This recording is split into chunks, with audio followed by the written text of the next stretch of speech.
Oke, baik, assalamualaikum warahmatullahi wabarakatuh. Selamat sore ya, selamat datang kembali tentunya bersama saya. Nah, jadi pada pembahasan kali ini yang akan kita bahas adalah cara mengetahui untuk minat penonton di channel YouTube kita. Nah, di sini ada dua cara, tontonnya sebenarnya mudah sekali untuk cara menentukan ataupun minat penonton kita itu maunya video apa ya. Jadi memang untuk target dari penonton kita itu memang harus kita utamakan ya, agar nantinya untuk kita itu bisa mengetahui apa sih minat yang diinginkan oleh penonton kita ya, ketika kita membangun sebuah channel YouTube. Oke, jadi di tahun 2024 ini banyak sekali untuk perubahan di channel YouTube ya. Dari persyaratan terbaru sekitar 500 subscriber dan juga 3000 jam tayang, nanti kita bisa mendapatkan fitur monetisasi. Nah, ini bisa menjadi peluang buat kita ya, walaupun hanya bermodalkan HP, kemudian dubbing dan tanpa wajah, sama seperti saya seperti ini, teman-teman juga bisa menjadi konten kreator di channel YouTube ya. Dan itu sesuai dengan skill dan kemampuan dari teman-teman ya. Tentu di sini untuk aplikasi yang saya gunakan itu sudah saya bahas di video sebelumnya, dan nanti teman-teman bisa ditonton saja untuk aplikasi apa sih yang saya gunakan untuk editing channel YouTube ini ya. Jadi untuk semuanya itu sudah saya bahas di video sebelumnya. Nah, selanjutnya, jadi memang untuk saat ini ya, jadi topik itu memang menentukan untuk rekomendasi di channel YouTube kita. Jadi fokuskan pada satu topik teman-teman ya, agar nantinya untuk channel YouTube teman-teman itu bisa mendapatkan rekomendasi. Jadi dari awal ya, jadi dari awal channel ini merupakan konten campuran, dan prinsip saya sebelum saya mencoba saya tidak akan percaya ya. Jadi dulunya adalah prinsip saya seperti itu. Ya, jadi setelah berjalannya waktu ya, kemudian saya mencoba ya, penasaran juga ya. Jadi saya membangun sebuah channel yang kedua, dan dari situ saya fokuskan pada satu topik dan satu tema. Alhamdulillah untuk channelnya juga bisa berkembang, teman-teman ya. Jadi memang sudah terbukti untuk di YouTube sendiri itu memang harus fokus pada satu topik ya, agar nanti untuk channel YouTube kita itu mudah direkomendasikan ke channel-channel dengan topik yang sama ya, dan akan direkomendasikan ke penonton-penonton yang memang menyukai untuk video kita. Nah, jadi sebenarnya cara kerja dari channel YouTube adalah seperti itu, teman-teman ya.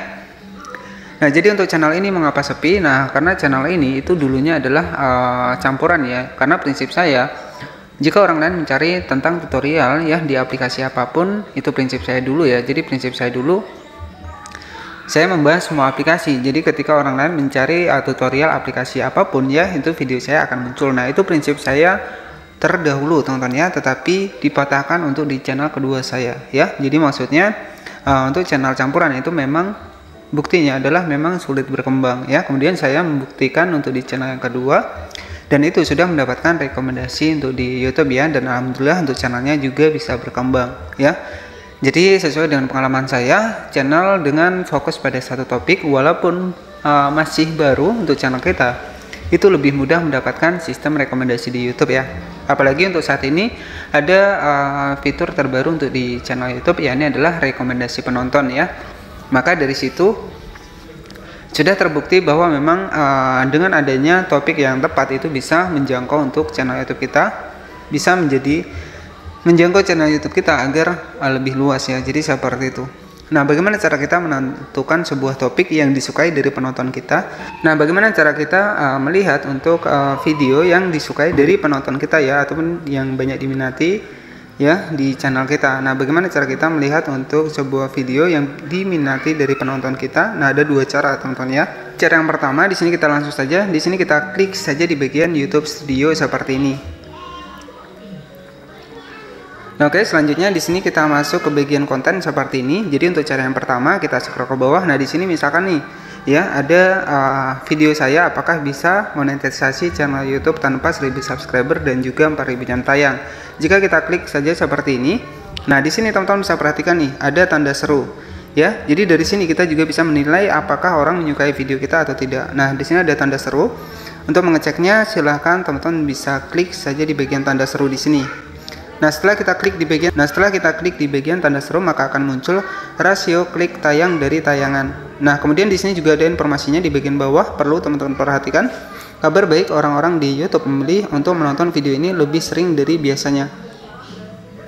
Nah, artinya untuk topik channel YouTube ini masih banyak diminati, teman-teman ya. Nah, di sini teman-teman bisa klik saja di bagian tanda seru ya untuk di dalam video kita. Kita masuk ke dalam video kita. Nah, misalkan di sini kita masuk ke bagian video yang apakah monetisasi channel ini. Nah, di sini teman-teman bisa scroll ke bawah, di sini ada menu performa ya. Jadi yang perlu teman-teman perhatikan, klik saja di bagian tanda seru di sini. Nah, maka akan muncul kabar baik orang di YouTube memilih untuk menonton video ini lebih sering daripada biasanya.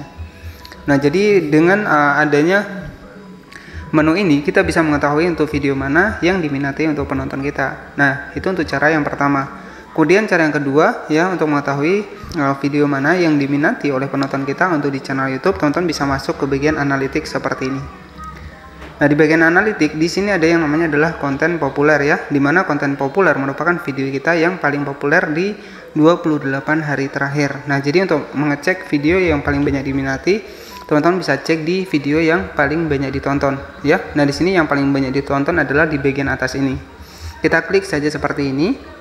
Kita pilih di bagian videonya. Nah, jadi di sini untuk sumber trafiknya sendiri ini dari penelusuran YouTube ya. Kemudian rekomendasi ini hanya 3 saja ya. Jadi 2 cara ya untuk mengetahui minat dari penonton. Yang pertama, di sini bisa kita masuk ke bagian video kita. Kita klik di bagian videonya, kemudian kita klik di bagian tanda seru seperti ini. Dan jika ada informasi kabar baik orang-orang di YouTube memilih untuk menonton video ini lebih sering dari biasanya, artinya di sini untuk video kita itu memang diminati penonton. Nah, yang kedua, teman-teman bisa masuk di bagian menu analitik dan silakan teman-teman bisa cari untuk konten yang paling populer. Ya. Jadi konten yang paling populer ini juga bisa menunjukkan untuk video yang diminati penonton. Nah, nanti teman-teman juga bisa cek saja untuk menggunakan aplikasi dari YouTube Studio ya, lebih mudahnya. Ya, agar nantinya teman-teman juga bisa melihat untuk topik mana ataupun konten mana yang memang banyak diminati untuk di video channel YouTube kita. Jadi memang di bagian dari konten populer ini juga bisa kita jadikan topik yang tepat ya ketika kita ingin mengetahui untuk minat dari penonton kita. Ya, tentu nanti teman-teman bisa cek untuk di channelnya mana untuk konten ataupun video yang memang paling banyak diminati ataupun paling banyak untuk view-nya ya.